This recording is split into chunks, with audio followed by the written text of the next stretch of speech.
Hey, hi, hello, welcome or welcome back to my channel. My name is Jess, and I'm talking about my best books of 2020. Forgive me if I look bedraggled. This is my first attempt at bulk filming, and I am tired, but I'm going to do this. I'm on my third video, so let's get to it. This was such a hard list to narrow down. I had like 14 or 15 books, and I somehow managed to put them in order, even though I'm questioning that order. Just know that these were all phenomenal, but I'm going to start with a few honorable mentions that did not make it into the top 10. At first, I wasn't going to narrow it down to 10, but then I didn't completely have 20 for, 20 of 2020. So I'm doing my top 10, but here are my honorable mentions. In no particular order. So I have Lovely War by Julie Berry. This is a historical fiction with a twist that it had Greek gods kind of telling the story, but it was during World War I, and it goes between New York and I think London and Paris. If I remember correctly, I might be forgetting, but I read this in like 2 sittings and it was super good and so emotional and heartwarming, and I really did love it. I meant to say Beyond Reach by Karin Slaughter. This was the final in the Grant County series, and this was, it was stressful from the first page to the last page. It was gut-wrenching. I'm so upset because it is a police procedural series, but you get really attached to the characters if you like these books, and I was heartbroken. And so if you are a Karin Slaughter fan and you have read that book, then you know the pain that I went through. And so this definitely had to be at least mentioned. Then I also have Clap When You Land by Elizabeth Acevedo. This was the first book I read by her. She also has With the Fire on High and The Poet X, but I listened to this on audiobook, which I recommend because it is narrated by her and another woman. I can't remember their name, but it was so good. The story is about 2 girls, Yahaira and Camino. One lives in Dominican Republic and one lives in New York City, and they're sisters, but they don't know this. They share a father, but they don't find out until he dies in a plane crash. And then they figure out that, he had another life and what that means, and what, now they have a sibling. So it was so emotional. It talks a lot about grief and, when you find out something about a parent that you idolized. So I thought it was excellent. I would listen to the audiobook. It is written in verse, and I'm not big on poetry or reading things in verse, but listening to the audiobook was the best move. And for my last honorable mentions, I'm going to say The Bands of Mourning by Brandon Sanderson is the latest book in Mistborn Era 2. I read this one super early this year, I think in January, and my goodness, oh my gosh, I need the next book like now, but I don't think we're getting it till next year. But it was my favorite of Era 2 thus far. I thought the pacing was great, the action, things that are happening, the characters are really developing. I know a lot of people don't love Era 2, I do. And some people, it's not as complex, or maybe they don't like the Western aspect, which is fair. But it also isn't going to be as complex because it is in the same world as Mistborn Era 1, but it's like thousands of years later and it has evolved. So he already laid the foundation for the world in Era 1. So you're just getting like an update in Era 2 on how the technologies have changed and with new characters. But I love fun fantasy, and it's rare. They're usually very solemn or very gloomy, very dark, which is fine. I love those too. But funny fantasy is such a joy to read. And Wax and Wayne, who are the main characters in Era 2, are hilarious, and I love it. So I really enjoyed The Bands of Mourning. And then my last one is also another Sanderson pick, and that would be Starsight. This is the second after Skyward, which is his science fiction young adult series. I thought this book was excellent. I loved Skyward, and then this one got even better. The world got bigger. Doomslug, because hello, Doomslug. I love stories with artificial intelligence that, kind of has a mind of its own. I love non-human creatures that are sentient. So I love this story, and I cannot wait for the third one, which he just put an update about where he is on it. So I don't know if we're going to get it this year, but I hope so because I'm really enjoying that series. So those are all of my honorable mentions, all incredible books, but I just could not put them in my top 10. This is hard. Okay, so I'm obviously going to start with number 10. And at number 10, I have Nickel Boys by COLSON Whitehead. This is number 10 and not higher on the list because it was hard to read, like it was depressing, but it still was an excellent book. It is a historical fiction about a boys' reform school in Florida. It's based on a real school where they traditionally sent Black or brown kids, boys, when they did something wrong. So it was like a juvenile detention center, but horrific, and lots of trauma happened to those boys there if they made it out alive. And so that story is following a young man who is wrongly accused and sent there. So like I said, it was not a joy to read. I mean, it was well written, but it wasn't enjoyable. So that's why it's number 10, but it was still incredible. And I looked up the actual school after I finished reading, and it was just heartbreaking. I had to stop. So I think it's an incredible book. I need to read his other, was it Underground Railroad? But I'll need some time because that one was rough. At number 9 is Get a Life, Chloe Brown by Talia Hibbert. Now, I read this one in January of 2020 and it has stuck with me the whole year. I feel like people either love Get a Life, Chloe Brown, or they love Take a Hint, Danny Brown, and I'm definitely on the Chloe team. I didn't enjoy Danny Brown as much. I don't know, I just related to Chloe more, her snarky humor. I loved it. I loved her banter, her relationship with Red. I loved that book. It started off my year on such a good note. I think both books do important things and showcase important things. And in Chloe Brown, there is disability rep. I love that she's a Black woman in tech. It's just, I don't know. I loved it from start to finish. I loved Chloe and I love that book. So then number 8 is Ruin by John Gwynne. This is the third in the Faithful and the Fallen series. And it is correctly titled because it ruined me. It is definitely my favorite out of the entire series. I think it has the best pacing, the best storylines, best things happening. The ending, I was reading it. I was kind of buddy reading it with my friend. And I remember when she messaged me and I was like, I can't say anything, but I was so upset. It was so disrespectful what he did to us at the end of that book. Actually, the entire book. My emotions were just everywhere. I freaking loved it. It's a great series. It's finished, but Ruin was definitely my favorite. At number 7, I have The Girl in the Tower by Catherine Arden. This is the second book in the Winter Night trilogy. The first is The Bear and the Nightingale. Now, I loved The Bear and the Nightingale and I love The Winter of the Witch. But The Girl in the Tower, usually the middle book in a trilogy is my least favorite, but the emotions, again, it's just like Ruin. Like from page 1, that book was slapping me around and shaking me up and down. And I was just like, what's gonna happen? And there was actual like stress and anxiety in my chest. I was like, oh my Lord, wondering how we were gonna make it to the third book because I'm like, she ain't gonna make it out of this book alive. Like that kind of stress. Ooh, The Girl in the Tower is that book.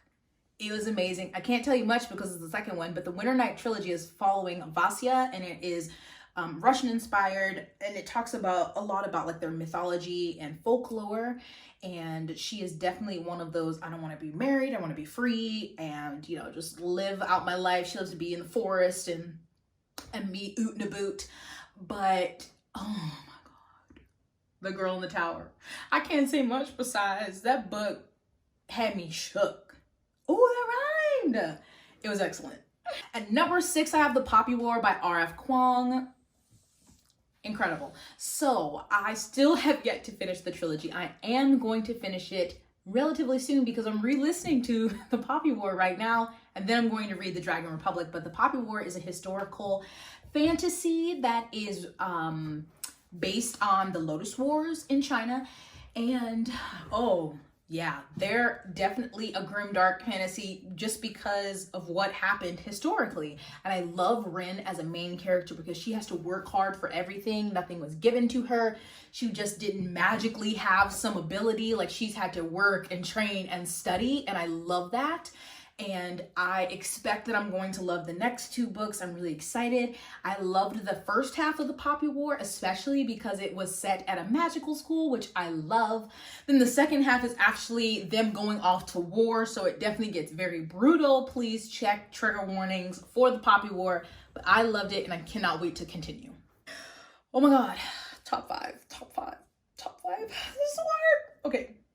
The 5th season by N.K. Jemisin. I finally got around to this series last year. I did finish it, but the first one was my favorite. I still enjoyed the second two. I feel like I need a reread and I will appreciate them more in a reread, but the first one still is my favorite. And the 5th season is very, oh my God, how do you even explain it? It's like post-apocalyptic science fiction fantasy. It's so hard to explain, but basically the world that they're in has it's our world in a long time if we don't try to reverse climate change, because the world has been ravaged and planet Earth is pissed at humans, and so they're all the time having these big earthquakes, these big storms, like the world is almost in constant chaos. And so they go through these seasons and people live in these communities or comms, and usually during seasons people have to migrate because they might have a big old earthquake that splits the land open where they live, so they can't live there anymore. Then they have to migrate and they might have to live somewhere where there's a lot of ash, and they just always have to adapt, and it's just not a pleasant world to live in. And there's these people who have powers called origins. Don't know if I'm saying that correctly, but basically their power is attuned to the earth, so they can like feel, they can sense when an earthquake is coming or like something big is coming, and they have power to sometimes be able to quell the earthquake or, you know, keep it from doing as much damage as it would. And the first book is following 3 different perspectives, and they're in different timelines, and the way that they all come together in the end, child, I was like, ma'am, I literally, my mouth was like, She also, one of the points of view is in second person, which is not normal for me to read, so it did take a minute to get into, but once you're into it, it makes sense why she did it like that, because it is like for a specific reason. Y'all, I'm gonna tell you, when I got to the end of that book, I was like, I see what you did there, girl. Incredible. And like I said, the next 2 are great too. However, the first one is my favorite. That book's incredible. I've seen some people say they're too dumb to read it, or they felt like they couldn't get it. And I understand, because some parts I had to reread, especially in the second and the third one. I was like, what? But her writing is very incredible and unique and detailed, and so it's definitely something you can't just like power read through. You need to like be paying attention, and you might have to reread a sentence or a paragraph or 2, but highly recommend. I cannot wait to read. Is it the 100,000 Kingdoms? I think that's the next one I want to read, because I'm nervous about the City We Became, but I want to give that one a try too. But the 5th season, y'all, the 5th season. All right. Oh my God. Number 4. I can't do those. Okay. Vita Nostra. Okay. Vita Nostra by Sergey and Marina Dyachenko, I think. Okay. Someone said this in one of my comments one time, and I will forever co-sign that Vita Nostra is the blueprint for dark academia. Okay. Not The Secret History. Vita Nostra. So it is originally written in Russian. So this is the translation, and it is a story following our main character. Wow, I can't even think of her name right now. Terrible me. Also, I ordered Vita Nostra. It should be on its way. But anyway, she is going into her senior year of high school and on vacation with her mother, and like this weird dude is kind of following her. It ends up coming up to her and saying she has to do these weird tasks if she wants everything to be okay. And she's like, I'm not doing that.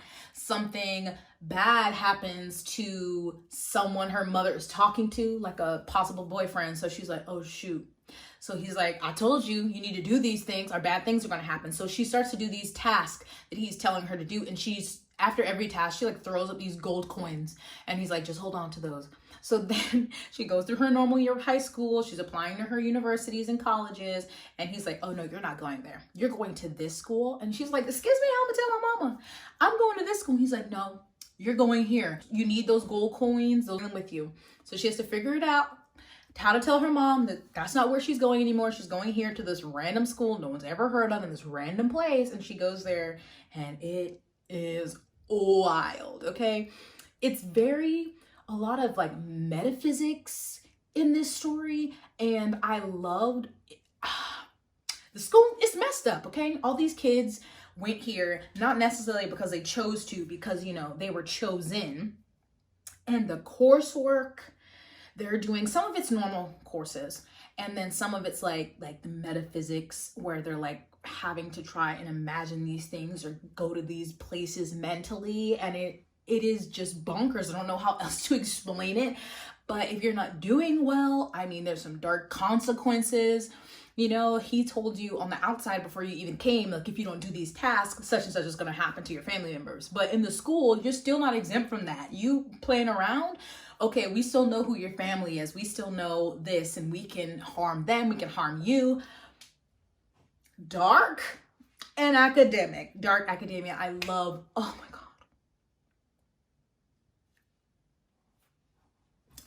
It was amazing. I think about it all the time.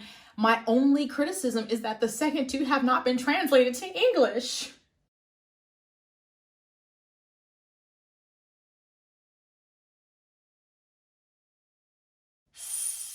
And there's no hope of me learning Russian, so I'm just gonna have to wait. And maybe if more people read Vita Nostra, then the next two can be translated. Please, I need it. It's a little fucked up, I'm not gonna lie, but I loved it. Whew. God damn. That's a good book. Oh my God, the top 3. Am I sure? I'm not sure. I'm not sure. Okay, The Empire of Gold by S.A. Chakraborty.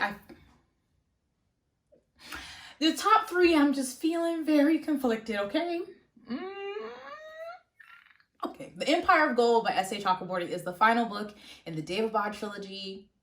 If you have not read these, I don't know what you're doing. It's an adult historical fantasy set in like 1800s Cairo, but also in this magical djinn city. And the main character, Nahri, she's a con artist, okay? She's had to get by, she's got to hustle, and she doesn't know that she has magic. She doesn't really think that magic exists. She just thinks she has kind of an affinity for medicine, but that all changes. She accidentally summons an ancient djinn warrior, Dara,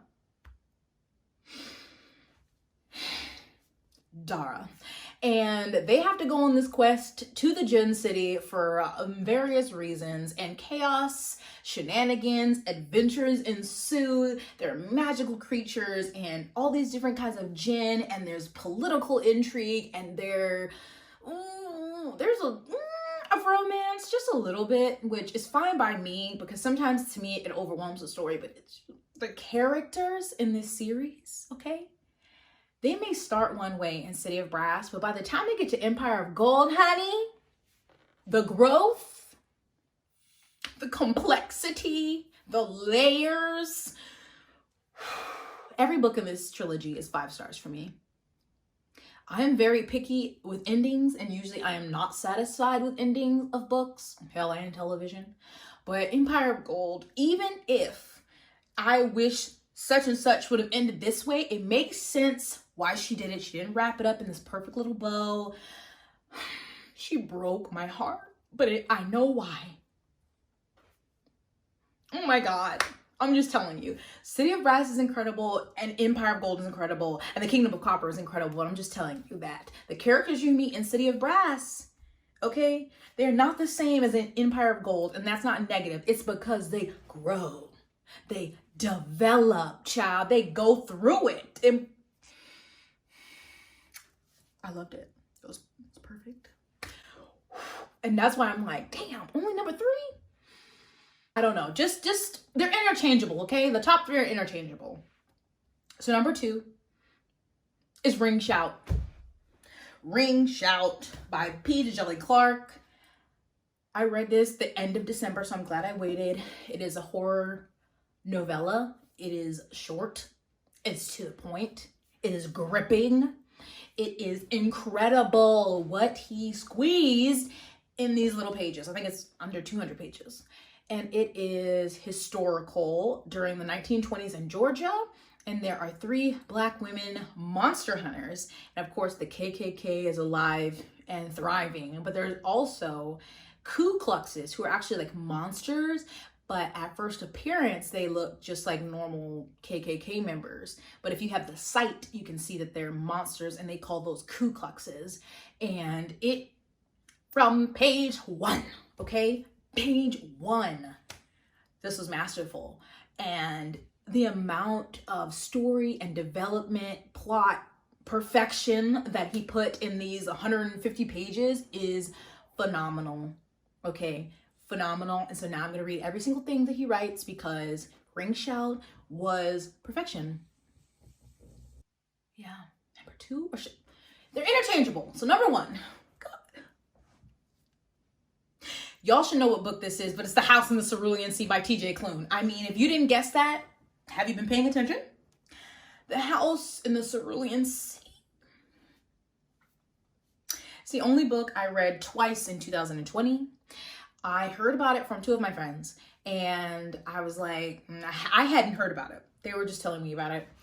And one had already read it and was like, yeah, it's so amazing. Everyone's giving it 5 stars. I'm like, okay. So I got it from the library, and I had literally no idea what it was about. And here's my heart, and here's the story. Just, I'm pulling, here are my heartstrings. Here's the story. Oh my God. I've seen so many other people say this, but it was exactly the book that I needed in 2020. It was so pure, and it was so pure and good.